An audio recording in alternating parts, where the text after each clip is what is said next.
Bet tāda īsta liecība, kur es esmu piedzīvojis Dievu lūkšanas spēku, ka par mani lūdz, un kad es to dziedināju, Covid laikā.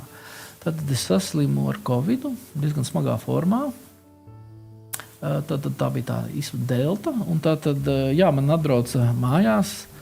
Atceros arī meita, sieva ļoti padzīvoja, meita pat raudāja, ka, iedomājieties tādi divi vīri, divas sievietes un viens vīrs ienāk, tā kā kosmonauti apģērti, tas Covid. Un es esmu ļoti arī pateicīgs kaimiņienei, kas arī medmāsa skolā, jo tur to skābekli man iedeva mērīt, un man bija zem 83, kad tev skābeklis plaušās. Un tā kā Jelgavas slimnīca ļoti pilna bija, man aizved uz Stradiņiem. Un tur nonākot, es nevienam nenovēlu pat tiešām, ka savam ienaidniekam, ka elpa trūkst. Ka tu smoc nost. Un es iekšēji, kā saka, Jēkabs, ka to kāju salauz Reņģeli cīnījās, es iekšēji ar Jēzu cīnījos. Es iekšēji ar domās, es kliedzu, es brēcu, bet tu esi tīri miesā ļengans, tu jau neko nevar tur. Un visu laiku tu gribi dzīvot, un trūkst tev elpa, un tur tev liek uz tā skenera, tev tās plaušas bildē un tā.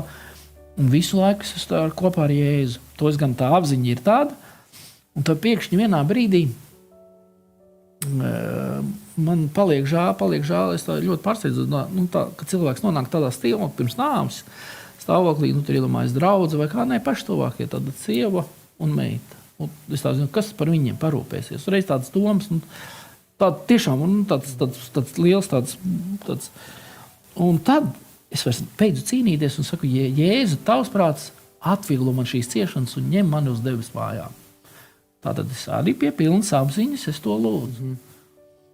Un tad es kaut kā, kad tev elpa trūkst, tu jau nemaņā vai, tur ir ļoti smagi. Un man aizved uz palātu. Un kā tagad es atceros, ka pusnaktī es pamostos, man tur viss tās trubiņas ar to tur, un es aizēju uz labierīcībām. Un nākamā rītā ārsts, es biju viens, pēc tam man palātiņā vēl 3 cilvēks pielika klāt, un viņš saka, tu, Gunter, biji uz toleti? Es saku, jā. Oi, tad Lūsīts būs dzīvotais nākamais. Un tā jocīgi. Bet es uzreiz sapratu, ka uz toleta vajag piecelties elpu, un es atceros, kā pusnaktīs elpu atguvu. Un es sapratu, ka tajā brīdī es tieku dziedināts. Un es sapratu, ka par mani lūdza. Un bet brāļus, es pateicīgs, ticīgi cilvēki lūdza. Lūkšana, jā. Paldies. Un tas lūkšana ir milzīgs spēks. Un ļoti interesanti, kā Dievs strādā pie ārsta, jo viņš esot ieraudzījis manas tās plaušas tajā aparātā. Tad, kad paliek, man pēc tam rādīja, ka man 83% plaušu bojājumu. Un viņš tas ārsts gribēja mani vest uz to, kur es atvainojos, ka to mākslīgo, ka plaušām pieslēgt. Un tur, iet, ārā nenāk ļoti reti, kāds iznāk ārā. Cimdars arī mūžībā aizgāja tā. Viņš saka, vienu nakti mēs Lūsīti paturēsim palātā, un pēc tam, tad nākamā dienā vedīsim uz, un tā, ka viņš dzirdēja, ka es aizgāju to, tad man nevajadzēja to. Un es esmu ļoti pateicīgs, ka Dievs arī strādā pie ārsta, kad neaizveda. Un tad jūnijā aizbraucot uz slimnīcu, man parāda plaušas, kā mazam bērnam. Un tad tā daktarīte, kad ieraudzīja, viņa parāda, ka tās 8 viena rīmbuļi, visas plaušas ir beigtas, un parāda tev, ka pilnīgi jauns, kā?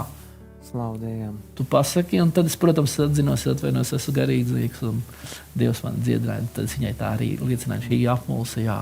Tā klusē neko neatbildēja, bet es te jau biju tik gaviļu pilns.